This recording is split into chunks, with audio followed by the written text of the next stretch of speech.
बिहार में एक बार फिर से सियासी खेल होने जा रहा है?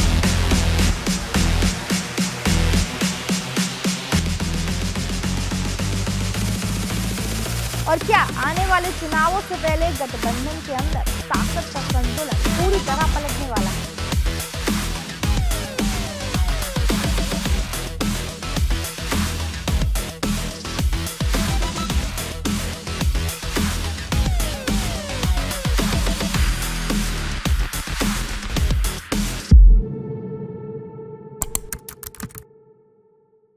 क्या बिहार में एक बार फिर से सियासी खेल होने जा रहा है? क्या मुख्यमंत्री की कुर्सी बदलने वाली है? और क्या आने वाले चुनावों से पहले गठबंधन के अंदर ताकत का संतुलन पूरी तरह पलटने वाला है? बिहार की राजनीति इस समय बेहद दिलचस्प मोड़ पर खड़ी है।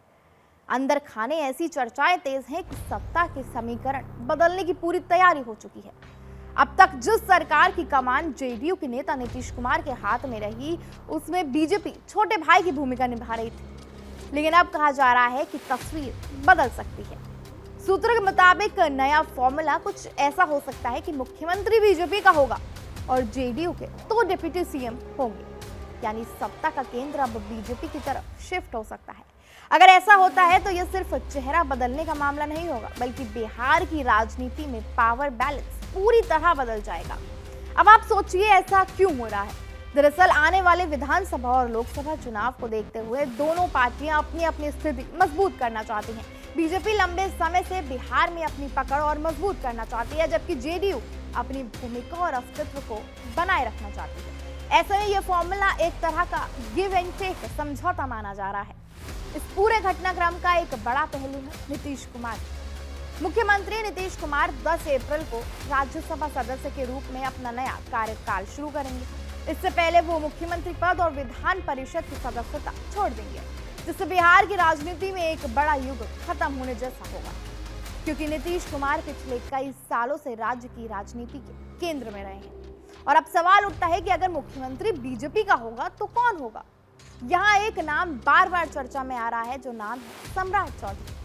हाल ही में एक कार्यक्रम में नीतीश कुमार ने उनकी तरफ इशारा करते हुए कहा था कि ये बिहार को संभालेंगे। इस बयान के बाद सियासी गलियारों में अटकलें और तेज हो गई हैं। हालांकि जेडीयू ने तुरंत सफाई दी और कहा कि ऐसा कोई आधिकारिक संकेत नहीं है, लेकिन राजनीति में इशारे बहुत कुछ कहे जाते हैं और शायद यही वजह है कि सम्राट चौधरी को संभावित चेहरे के तौर पर देखा जा रहा है। अब बात करते हैं जेडीयू की रणनीति की। अगर मुख्यमंत्री बीजेपी का होता है तो जेडीयू के 2 डिप्टी सीएम होंगे। इसमें सबसे पहला नाम जो काफी चर्चा में है वो है नीतीश कुमार के बेटे निशांत कुमार का। उनकी सक्रिय राजनीति में एंट्री हो सकती है और उन्हें बड़ी जिम्मेदारी दी जा सकती है।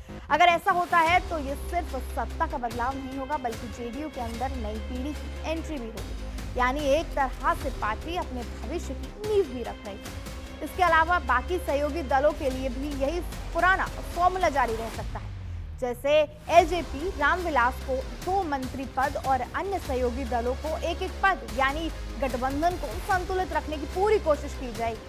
अब जरा बड़े स्तर पर सोचिए, इस बदलाव का असर क्या होगा? पहला असर तो यही होगा कि बीजेपी बिहार में और मजबूत हो जाएगी।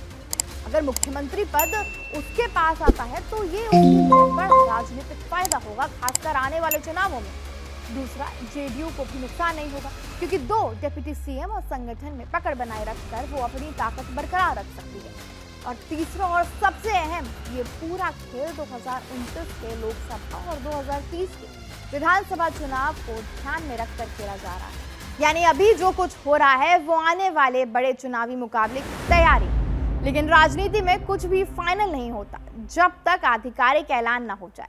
अभी ये सारी बातें सूत्रों और अटकलों पर आधारित हैं। असली तस्वीर तभी साफ होगी जब कोई बड़ा फैसला सामने आएगा। फिर भी एक बात तो तय है कि बिहार की राजनीति फिर से गर्म हो चुकी है। बयान, इशारे और अंदरूनी बैठकों ने माहौल बना दिया है कि कुछ बड़ा होने वाला है। तो अब नजरें इसी पर टिकी है कि क्या सच में सत्ता का ये खेल पलटेगा? क्या बीजेपी मुख्यमंत्री की कुर्सी संभालेगी और क्या नीतीश कुमार नई भूमिका में नजर आएंगे?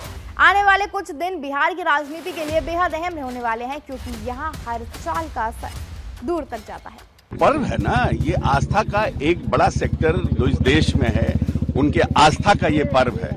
और जब आस्था आस्था के साथ आप जुड़ते हैं, किसी की खुशी में आप जुड़ते हैं, तो अगले को अच्छा लगता है। तो इस प्रदेश में जो मुसलमान हैं, उनको तो अच्छा लगता है ना जब हम उनके साथ ईद मिलन करते हैं, वो हमारे साथ होली खेलते हैं। यही तो गंगा जमनी तहजीब है। नीतीश जी लगातार आते थे और आज निशांत जी भी आए हैं इस बार। आज निशांत जी आए हैं, अब आने वाला हम लोगों के आने वाले भविष्य हैं, तो नीतीश जी के अनुसार नीतीश जी के बातों को आगे बढ़ा रहे हैं। कैसी लगी आपको हमारी ये खबर, हमें कमेंट में जरूर बताएं और ऐसी ही और खबर के लिए सब्सक्राइब कीजिए हमारे चैनल कड़क।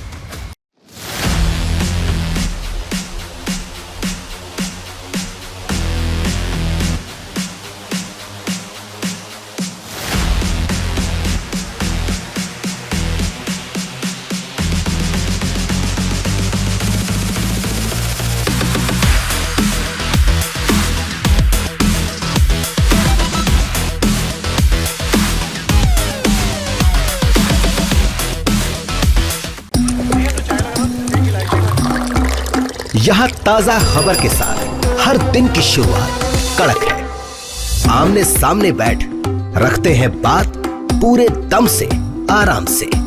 चर्चा होती है बेधड़क। यहाँ किस्से कहानियों में बोल सरल और अंदाज बेहद कड़क मिलता है। जीने में एक तेवर है जो आता है सही ज्ञान, जानकारी और उससे कमाई कड़क मुंह से। इधर मौके पर चौका नहीं, छक्का लगा जलवा दिखाते हैं। कड़क क्रिकेट से अपने रोमांच को जो बढ़ाते हैं। यहाँ की हर बात का मिजाज एक है, मिजाज कड़क। आपका अपना YouTube चैनल कड़क, लाइव बेधड़क।